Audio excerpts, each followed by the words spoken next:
सभी लोगों को और इतना सारा प्यार आशीर्वाद देने के लिए दिल से धन्यवाद। और कल फिर से लाइव आएंगे तब IGTV डालूंगी।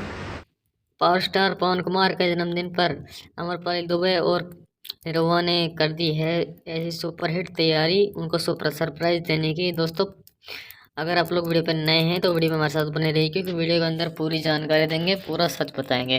दोस्तों, उससे पहले अगर आपने वीडियो को अभी तक लाइक नहीं किया तो वीडियो को लाइक कर दीजिए, चैनल को सब्सक्राइब कर लीजिए, ताकि नई नई ऐसी खबरें आप सबसे पहले जान सकें। दोस्तों, निरहुआ और अमरपाली ने पावर स्टार पवन सिंह के जन्मदिन पर उनको सरप्राइज देने के लिए इतनी अच्छी तैयारी की है, इसके बारे में अगर आप पूरी सच्चाई जानेंगे तो दोस्तों सोचकर हैरान रह जाएंगे आप। दोस्तों, पावर स्टार पवन कुमार जो है भोजपुरी इंडस्ट्रीज के ऐसे उभरते हुए स्टार हैं जिनको जो है पूरी भोजपुरी इंडस्ट्री उनके जन्मदिन के अवसर पर पागल हो जा रही है। दोस्तों, सब उनको सरप्राइज देने के चक्कर में पागल हो रहे हैं।